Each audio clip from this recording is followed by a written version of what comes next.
A new terror in the skies. The year is 1944, and Europe's skies are no longer the same.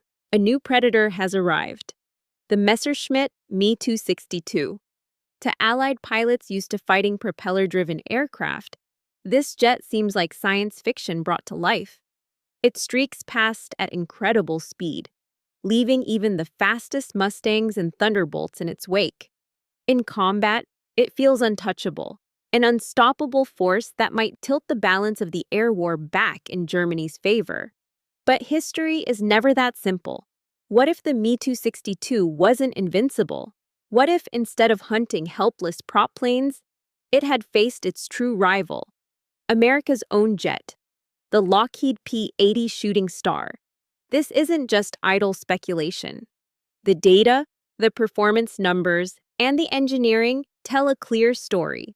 And by the end of this analysis, you'll know exactly who holds the advantage, who dictates the fight, and why the outcome would have rewritten the final air battles of World War II.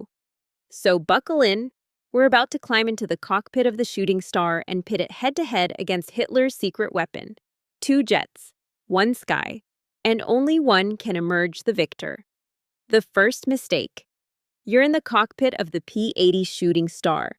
Ahead of you, the silhouette of a Me-262 slides into view. The German pilot is confident, perhaps too confident. He makes a choice that will decide the fight before it even begins. He pulls you into a turning dogfight. At first glance, this seems bold, but in truth, it's his first and greatest mistake. The Me-262 carries enormous weight. Its jet engines give it blistering speed, but they also burden the aircraft with sluggish handling. The moment the pilot banks into a tight turn, he begins bleeding speed and struggling to hold the circle. Your P-80, however, is lighter, sharper, more agile. You carve a tighter radius with ease, gaining position every second. The circle closes and the advantage becomes impossible to ignore. The Me-262 tries to roll out, hoping to escape, but the Shooting Star is already on his tail, wings locked, guns ready. In this close-quarters duel, the numbers don't lie. The P-80 enjoys nearly a 25% edge in turning performance.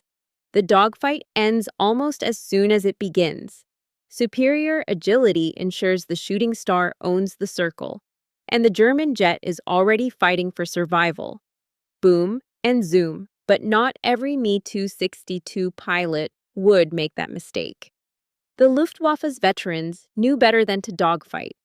Their most feared tactic was the classic boom and zoom, a high-speed dive from altitude, hitting hard, then escaping before the enemy could react. Against piston-driven fighters, it was devastating. Now imagine the scene. The Me-262 looms above, sunlight flashing off its swept wings.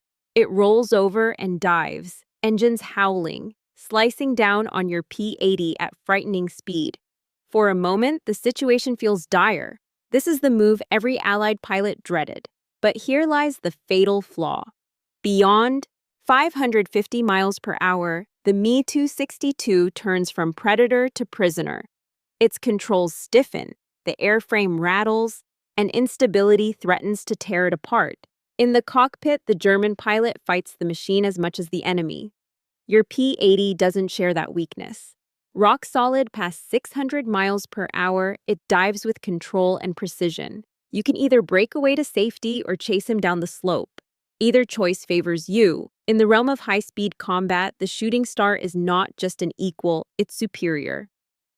The vertical fight reset the fight. The Me-262, denied victory in the dive, now tries another tactic, climbing back to altitude. The German pilot knows he must keep his speed, regain the high ground, and strike again. But the aircraft he commands is heavy, and the climb bleeds energy with every second. You, in the cockpit of the P-80, see it immediately. Your Shooting Star is built differently. Its power-to-weight ratio gives it a far stronger climb rate. You hold onto your speed, conserving energy as you follow him upward. The gap closes quickly. At this moment, the math becomes brutal. In vertical maneuvers, The Shooting Star enjoys a 23.4% advantage. For the Me-262, this is catastrophic. Instead of regaining the initiative, the German pilot finds himself slower, more vulnerable, and with an enemy fixed firmly on his tail. Now the hunter has become the hunted. With each foot gained in altitude, his jet loses the strength it needs to fight back. Meanwhile, your P-80 is steady, responsive, and relentless. In the climb, just like in the turn and the dive, the verdict is the same. The Shooting Star dictates the fight. The final verdict. The fight has played out across every arena, in the turn, in the dive, and in the climb. And each time, the numbers tell the same story. The Me-262, for all its revolutionary speed, cannot escape its flaws. It cannot outturn the P-80. It cannot outdive it. It cannot outclimb it. At every critical moment, the Shooting Star holds the advantage. For the German pilot, confidence becomes a trap. The very tactics that worked so well against Mustangs and Thunderbolts collapse against a jet designed to counter them.